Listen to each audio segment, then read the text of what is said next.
앞에 서신 여러분들을 예수 이름으로 환영하고 축복합니다. 오늘은 맹세하지 말라라는 제목을 가지고 함께 말씀을 나누어 보겠습니다.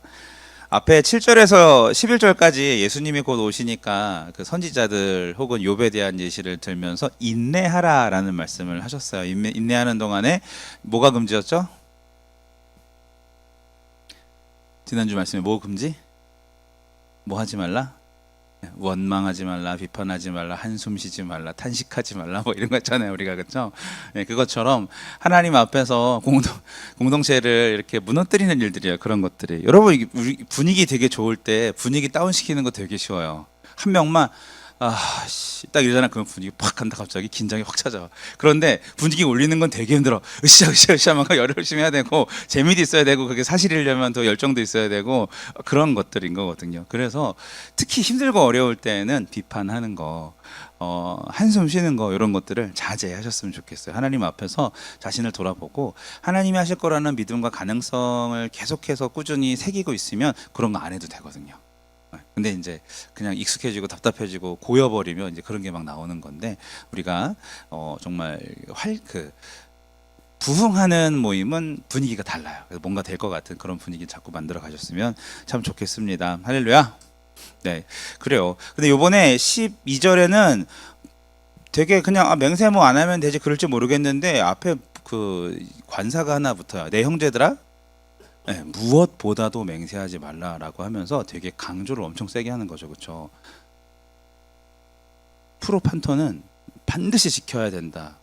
반드시 이것을 이렇게 해라라는 그런 헬라어예요. 반드시 그렇게 해라. 왜 그럴까? 오늘 그걸 깨닫기 바랍니다.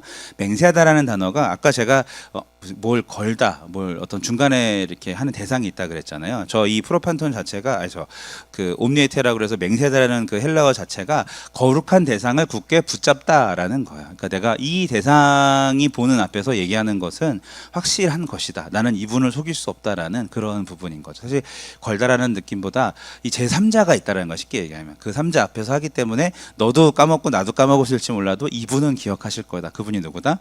하나님이신 거예요. 그래서 그거 하지 말라라고 이야기를 하고 있었어요. 그렇게 했을 때 그 말씀을 지키던 지키지 못하던 자꾸 그런 식으로 그 남발을 하게 되면은 맨 끝에 뭘 받는데요? 네, 죄를 묻는다는 거예요. 정죄를. 이거 죄라는 거예요. 그런 식으로 하나님의 이름으로 뭐 걸고 하나님한테 하나님 다 지켜보시는 거 알지? 난 분명히 할 거야. 막 이런 식으로 말하지 말라는 거죠. 맹세의 시초가 어디서 나오냐면 이 당사자들 사이의 증언으로 여호와 하나님을 세우는 데 있었어요. 그게 맞아요. 여러분이 지금 받은 그 종이에 보면은 그 창세기 31장 50절에 여러분 라반 알죠? 사기꾼이었던 야곱이 왕사기꾼이었던 라반을 만나잖아요. 그래서 자기 딸을 둘째 딸한테 반한 걸 보고서 이 레이첼을 줄 줄 알고서 막 7년간 봉사했는데 첫날 밤에 그 언니가 대신 그죠? 침상에 들어오잖아요. 그때는 뭐 불이 많지 않았으니까 지금처럼 LED나 이런 게 없고 어두운 뭐 호롱이나 촛불 이런 거였었으니까 잘 몰랐나 봐. 그건 아닌 것 같아요. 어쨌든 뭐가 아닌 것 같냐면 이 야곱도 어떻게 그렇게 모를 수 있지, 잠자리에서 그거를. 그렇잖아요. 아닌가? 네. 난 모르겠어. 어쨌든 그렇게 그 레아를 취하고 그 다음에 라헬을 주면서 7년을 더 봉사하게 하잖아요. 그래놓고서 이제 이렇게 둘 다 아내를 줄 테니까 하는 말이에요. 만일 내가는 야곱이죠, 내 딸 라반이죠, 내 딸을 박대하거나 얘네들 외에 다른 아내를 맞으면 우리와 함께할 사람은 없어도 봐, 하나님이 나와 너 사이에 증인이 될 거야. 이런 식으로 하나님을 끼워 넣죠. 그렇죠? 여기 나오는 단어, 이렇게 맹세하더라는 게. 출애굽기 22장 보면은 경태의 차를 민재한테 맡겼어요. 예를 들어서 잠깐 뭐 좀 맡아 달라 그러고 본인이 출장을 갔어요. 근데 이틀 뒤에 왔는데 차가 없어졌어. 그래서 민재가 이렇게 얘기를 하는 거. 하나님한테 맹세. 나랑 관련 없는 일이야. 같은 일이야. 소를 맡겼어요. 나귀를 맡겼는데 짐승이 죽었거나 잃어버렸어요. 그럴 때 출애굽기 22장 21절 거기 써 있죠. 시작. 여호와께 맹세할 것이요 믿을 것이며 배상하지 아니하려, 이런 상황인 거예요. 하나님께 맹세하면 믿어줘라, 이런 거. 맹세하라는 거야, 말라는 거야? 하라는 거죠, 제대로. 구약에선 그랬었어요. 레위기 보면 19장 12절에 너희는 내 이름으로 거짓 맹세함으로 내 하나님의 이름을 욕되게 하지 말라. 거짓으로 맹세하지 말라는 뜻은 뭐예요? 참으로 하라는 거야, 맹세를. 그러니까 구약 성경에서는 맹세를 하라고 그랬어요. 하나님 앞에서 신앙을 가르치면서 하나님의 완벽하심과 두려우심 앞에서 자신을 드러내라고 얘기를 하셨어요. 그렇게. 하지만 이들이 자신의 거짓을 가리는 수단으로 맹세를 하기 시작했어요. 신앙이 타락하면서 그때부터 이제 예수님께서 다시 말씀해 주십니다. 그게 이제 마태복음의 말씀들인데, 예수님도 야고보도 자기 잘못을 은폐하려고 자주 그렇게 남발하는 맹세 때문에 막은 것이죠. 여호와의 이름을 망령되이 일컬게 되는 다 이 세 번째 3계명이죠. 그걸 어기게 되는 거예요. 여러분, 신앙인은 맹세 안 하셨으면 좋겠어요. 맹세 안 해도 신뢰받는 사람이었으면 좋겠어요. 제가 어렸을 때는 이게 되게 유행이었었어요. 뭔지 아는 사람도 있을 거야, 이게. 저희가 어렸을 때는 되게 막, 내가 만약에 이게 아니면은 우리 엄마가 뭐다 막 이런 식으로 하는 그런 되게 미친 것들이 있었어요. 그런 게, 근데 그게 되게 일반화가 됐었던 적이 있었거든. 그런 것처럼 장난으로라도 그 맹세는 하는 게 아니다. 그리스도인들은 아니다. 자, 여러분, 우리는 언제 맹세해요? 만약에 한다고 하면 어떨 때 맹세할까? 에? 결혼을 맹세한다. 아, 결혼할 때 이렇게 서약하는 거. 뭐 걸고 하진 않잖아요. 그건 그냥 서약, 약속을 발표하는 거 아니야? 엄숙히 맹세합니다. 그렇게 할 수는 있겠다. 이 사람들 앞에서 맹세를 하는 거잖아. 근데 이 사람들도 잘 변하는 약한 사람들이고 본인도 약한 사람이라서 어기면은, 만약에 그런 사람이 만약에 이혼을 딱 했다고 칩시다. 그러면은 너 나한테 맹세했는데 왜 이혼했어? 그러지 않잖아요. 힘들었지. 그럴 만하다. 위로하잖아요, 요즘에도. 그렇죠? 이게 좀 웃긴 거예요. 그냥 이게 바로 이 부분이요. 잘 얘기했는데 문화가 되어버리는 거야, 맹세 같은 게 다. 사실 두 번째인데, 첫째가 미래에 대한 약속에 대해서 맹세를 하고, 두 번째는 과거나 현재 진실에 대해서 맹세를 합니다. 이 부분이 그 현재 진실에 대해서 맹세인데, 선서 같은 거죠. 결혼식 할 때, 혼인 서약할 때 사람들 앞에서 이렇게 하는 것처럼 청문회나 국회에서도 증인으로서 맹세하고서 뭘 이렇게 하지만, 사실 증인에게 진실만 말하도록 하지만 나중에 위증죄를 막 이렇게 얹혀가지고 처벌받게 될 거라고 얘기도 하지만 그게 거짓이었다는 게 밝혀지는 적이 굉장히 많아요. 그러니까 방금 얘기했던 것처럼 문화처럼 그냥 요식행위, 이걸 맹세를 하고서 이제 말을 할 수 있는 그런 어떤 그 뭐라 그러죠? 예식에 들어가는 그런 행위처럼, 요식 행위처럼 그렇게 하게 될까봐 이제 하지 말라는 것이죠. 우리도 내가 내 말이 뻥이면 내가 열 손가락에 장을 지진다는 사람 봤지만 실제로 지진 사람 본 적 있어요? 봉숭아물까지는 드린 거 봤지만 장은 안 지지시더라고. 그렇죠? 그리고 뭐 내 말이 뻥이면 내 성을 박진용인데 김진용 이렇게 간다는 거잖아요. 그런 사람 본 적 있어요? 한 명도 없어요. 그러니까 이게 다 뭐야? 그냥 문화라는 거야. 그런 거. 이런 거 다 쓸데없고 사라져야 할, 오히려 그런 게 있음으로써 신뢰를 다 하지 않게 되는, 저렇게 말하는 사람 오히려 믿지 마라고 말해도 될 만큼 그런 문화가 된다는 것입니다. 이게 첫째가, 순서를 바꿔서 첫째가 현재의 진실이나 과거에 있던 사건에 대해서 이렇게 뭘 걸고 하는 그런 맹세하는 경우가 있고, 하지 마세요. 두 번째는 뭐예요? 미래에 대한 약속과 장담을 할 때 많이 그래요. 맹세컨대 나 앞으로 다시는 이런 일을 하지 않겠다는 식으로 얘기하는 거죠. 혹은 내가 반드시 이렇게 하겠다라고 하는 거죠. 베드로 사건 기억해요? 베드로가 여짜오되 다 버릴지라도 나는 그러지 않겠나이다. 예수님 앞에 대놓고서 뭐 확실하게, 여기 있는 애들이 다 당신을 부인해도 난 안 그럴 거예요. 11명을 쩌리로 만들어봐요. 다. 그리고 자기 혼자 다 인정을 받을 게 딱 되죠. 그때 예수께서 이르시되 내가 진실로 진실로 내게 이르노니 오늘 이 밤에 오늘 밤이에요. 멀리도 아니야. 닭이 2번 울기 전에 너가 나 부인할 거야. 그랬더니 베드로가 힘있게 말하되, 자, 마가복음 14장 31절, 베드로가 힘있게 말하되 내가 주와 함께 죽을지언정 주를 부인하지 않겠나이다. 이게 웅장했나 봐. 그랬더니 모든 제자들이 다 똑같이 따라서 말해. 저도요 이렇게 됐던 거야. 이와 같이 말하니라. 그런데 막상 생명의 위험이 딱 닥쳤었어요. 처음에 이렇게 막 가다가 그 예수님이 이제 잡혔어요. 끌려가가지고 막 그 이제 고문을 당하기 시작했어요. 그럴 때 그 제사장의 뜰에서 막 그거를 할 때 사람들이 모여서 그 추우니까 불을 쬐고 있는데 꼬마 아이가 와가지고 이 사람 베드로, 나 이 사람 저 예수랑 같이 있는 거 나 봤어요. 그랬더니 처음에는 부인하여 이르되 아니라고 그래요.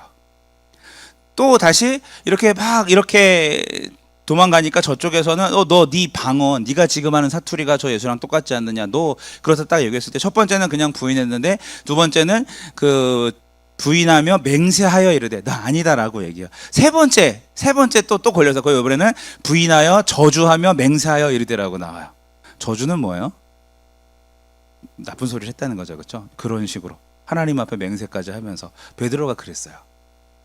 그날 밤에 사람들 앞에서, 제자들 앞에서 주와 함께 죽을지언정 부인하지 않겠다고 했던, 그것도 예수님이 먼저 얘기했죠. 너 오늘 밤에 닭 울기 전에, 두 번 울기 전에 나 부인할 거야 딱 했을 때, 절대, 나 차라리 죽겠다, 무슨 부인이냐 그랬는데 정확하게 3번 딱 부인을 합니다. 그리고 닭이 울고 예수님과 눈이 마주치는 장면이 성경에 나오죠. 얼마나 민망하고, 얼마나 우리의 삶이 얼마나 쫌스럽고, 우리의 삶이 얼마나 연약하고, 우리 삶이 얼마나 불쌍한지 참 보여지는 그런 대목입니다. 따라해봅시다. 맹세하지 말자. 네.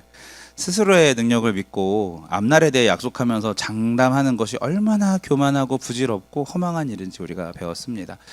자, 우리는 미래에 대해서 맹세할 필요 없고요. 현재나 과거에 대해서도 이게 맞아라고 막 이렇게 어떤 대상한테 이렇게 견주어서 맹세할 필요가 없습니다.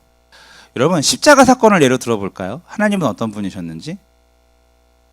하나님은 우리가 거짓을 말하고 약속을 지키지 않는 것이 교회에 들어오는 것을 되게 원하지 않으세요. 하나님은 맹세나 거짓이 들어올 틈이 없었어요. 십자가 사건을 말씀하실 때 선악과 직후에, 아담과 하와의 범죄 직후에 십자가에 대해서, 여인의 후손과 뱀의 후손에 대해서 이렇게 얘기를 하시면서 마침내 그 예수님이 오신 그때까지 성경의 구약부터 복음서까지가 다 그 내용이죠. 이렇게 역사의 흐름에서 그 예수님이 오는 그 족보를 쫙 마련하셨고, 그 이야기들을 하셔서 결국은 신약성경에서 복음서를 4개 쓰시게 하시면서 예수님이 딱 오게 만드셨어요. 그렇죠? 예수님이 너무 중요해서 복음서가 4개인 거 아니야? 이렇게 오신 예수님을 그냥 그 맹세 이런 거 필요 없이 그냥 약속하셨고, 어떻게 하는지 지켜보게 하셨고 이루셨어요. 그러니까 중간에 뭐 보장한다, 뭐 한다, 뭐 그런 것도 없었어요. 사람들이 힘들어할 때마다 나타나셔가지고 나가 내 아들 보낼 거고, 너가 그 역할의 중추를 감당하고 있고, 격려나 위로를 하셨지, 날 잘 믿어봐 이런 식으로 뭐 그렇게 얘기하지 않으셔. 나는 이런 하나님이야라고 자신을 드러내셨지, 나는 내 말을 지킬 거야라고 말하시는 게 아니에요. 그냥 그 자체로 신뢰의 대상이셨다라는 거예요. 지금은 뭘까요? 2000년 전에 그렇게 말씀대로 예수님이 나타났다면 지금 하신 약속은 뭐예요? 내가 너희들이 올라간 모습 본 그대로 다시 오신다. 재림을 약속하셨고, 지금 여러 가지 사건들이 일어나고 있어요. 세계 도처에서 이런 것들을 통해서 결국 그 예수님이 다시 오시게 하는 길들을 마련하고 계시는 중이에요. 담담히 우리는 그것을 보고 있으면 되는 거예요. 그리고 결국은 어떻게 될까요? 그 말씀대로 오신다, 안 오신다? 오실 거예요. 하나님은 그냥 약속하시고 그대로 그냥 하시는 분이신 거예요. 심플해요. 담백해요. 우리도 마찬가지였었으면 좋겠어요. 따라합시다. 솔직하자. 솔직하게 말하고 자기가 말한 거를 살아내는 사람이 됐으면 참 좋겠어요. 그러니까 내가 말을 해놓고 살려고 하지 마시고, 사는 거를 말했을 때 그게 먹히는 사람이 됐으면 좋겠어요. 아, 맞아, 쟤는 정직한 사람이야, 쟤는 솔직한 사람이야, 그때 이렇게 한다 그러면 쟤는 한다고 하면 하는 사람이야, 그런 사람이 됐으면 좋겠어요. 오케이? 그럼 나의 부족함을 먼저 까야 돼요. 사람들한테 오픈을 해야 된다고요. 사실 우리 엄마 아빠가 제일 잘 알잖아요. 내가 얼마나 약한 사람인지. 어렸을 때부터 키워와셨었으니까. 그런데 내 동료들도 좀 많이 아는 편이긴 한데, 어떤 사회적인 다른 교회나 직장이나 이런 데로 가면 갈수록 가리고 싶어요. 자기 자신을. 그럴 필요 없다는 거예요. 우리가 진정한 가족이라면 솔직히 연약함을 인정하시고, 내가 이걸 잘 지킬 수 있을지 모르겠지만 최선을 다해보겠다고 차라리 말하시고, 반드시 하겠다라는 것보다 그렇게 돼서 신뢰를 얻으셨으면 참 좋겠어요. 지금 야고보서를 받는 이 사람들은 어려운 상황이에요. 정말 많이 죽고 많이 잡혀가고 생계가 어렵고 흩어져 있는 핍박받는 사람들이라고. 이럴 때 거짓이 그 사이에 들어오잖아요. 그러면 너무 힘들어지는 거예요. 정말 예수님이 다시 오십니다, 금방 곧 오십니다라는 그 뚜렷한 약속마저 흔들려 버리면 버틸 힘을 잃어버린다라고요. 그래서 하나님께서는 그 공동체에 진실이 무뎌지는 것을, 진실이 오염되는 것을 절대 원하지 않았어요. 우리도 마찬가지예요. 우리가 신앙생활이 힘들 때, 공동체에 어려움이 있을 때 진실만이 가득하게 있으면 더욱더 신실하게 믿을 수가 있다고요. 그러나 반대로 믿지 못할 사람들이 서로 돼버리기 시작하면은 같이 있을 이유가 없어지게 되는 거예요. 따라해봅시다. 힘들수록 솔직하자.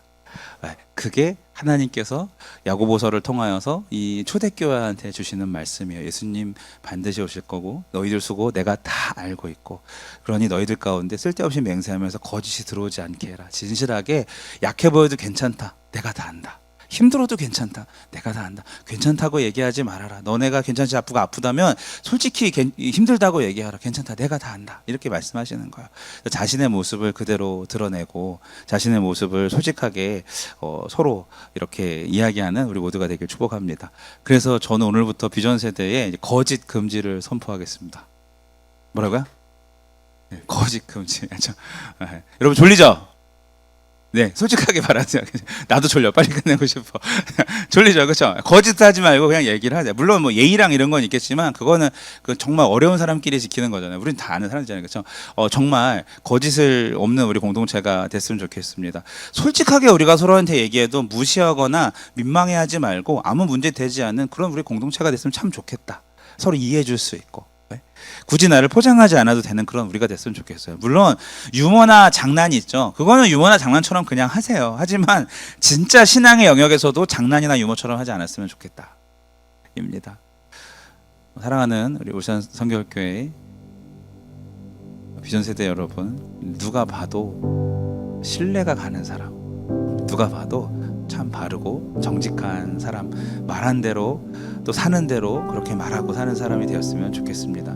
목장 모임에서 그렇게 사는 사람은 자기가 나눔을 할 때마다 그게 귀감이 될 거예요. 아, 저렇게 사는구나. 신실하고 진실하구나. 그런 믿음의 사람들 되시길, 그건 또 제가 되길 예수님의 이름으로 축복합니다. 우리 같이 기도합시다.